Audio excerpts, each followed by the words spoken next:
Hello friends, போன வீடியோவில் நம்ம ரிட்டன் ஃபைலிங் கான்செப்டோட பேசிக்ஸ் பற்றி பார்த்தோம்.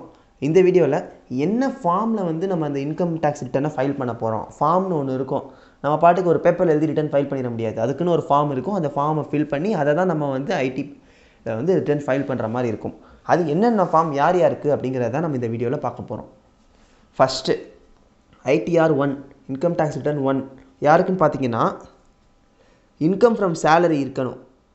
அதே மாதிரி ஒன் ஹவுஸ் ப்ராப்பர்ட்டி, அப்புறம் அதர் சோர்ஸஸ்.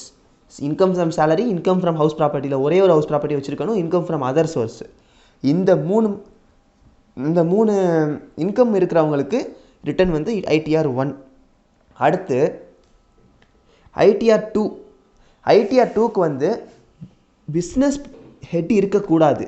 பிஸ்னஸ் ஹெட்டை தவிர மீதி ஹெட் இருந்துச்சுன்னா அவருக்கு வந்து இந்த ஐடிஆர் 2ங்கிற ஃபார்ம். மூணாவது பிஸ்னஸ் இன்கம்க்கான பர்டிகுலராக பிஸ்னஸ் இன்கம் வச்சுருந்தாங்கனாலே கம்பல்சரி அவங்களுக்கான ஃபார்ம் தான் ஐடிஆர் 3. ஃபஸ்ட்டு ஐடிஆர் 1 வந்து salary, house property and income from other source இருக்கிறவங்களுக்கு. அப்புறம் ஹவுஸ் ப்ராப்பர்ட்டியில் ஒரே ஒரு ஹவுஸ் ப்ராப்பர்ட்டி இருக்கணும். அதே மாதிரி ஐடிஆர் 2ங்கிறது பிஸ்னஸ் ஆர் ப்ரொஃபஷன் இல்லாதவங்களுக்கு. ஐடிஆர் 3 பிஸ்னஸ் ஆர் ப்ரொஃபஷன் இருக்கிறவங்களுக்கு.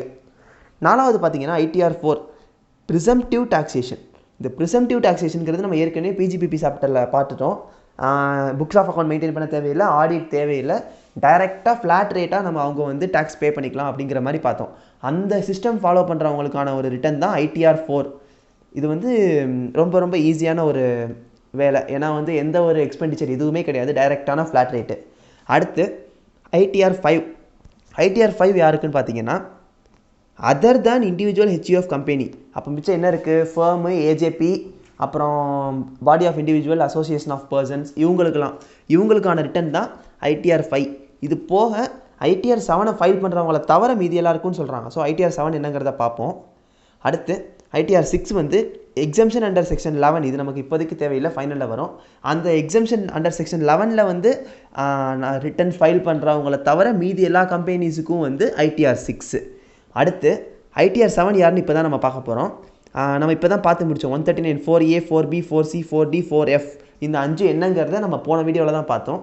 அந்த 5 பேருக்கும் வந்து ஃபைல் பண்ண வேண்டிய ரிட்டன் தான் ஐடிஆர் 7. கடைசியாக ஐடிஆர் V. ஐடிஆர் Vங்கிறது V for verification. Income tax ரிட்டனை வெரிஃபை பண்ணுறதுக்கான ஒரு ஃபார்ம் தான் வந்து ஐடிஆர் 5, ஐடிஆர் V. இதெல்லாம் தான் வந்து ஒரு பர்சன் வந்து எந்த மாதிரி வந்து இன்கம் டேக்ஸில் ரிட்டன் ஃபைல் பண்ணணும், எந்த ஃபார்மில் பண்ணணுங்கிறதுக்கான கான்செப்ட். இது வந்து நமக்கு வந்து எக்ஸாம் பாயிண்டில் வந்து ஒன் வேர்டில் ரொம்ப யூஸ்ஃபுல்லாக இருக்கும். மற்றபடி வேறு எதுவும் அவ்வளோவா இம்பார்ட்டண்ட் இல்லை. ஏதாச்சும் டவுட்ஸ் இருக்குன்னா கமெண்ட் செக்ஷனில் கேளுங்க. மறக்காமல் சேனல் சப்ஸ்கிரைப் பண்ணிடுங்க. Bye friends.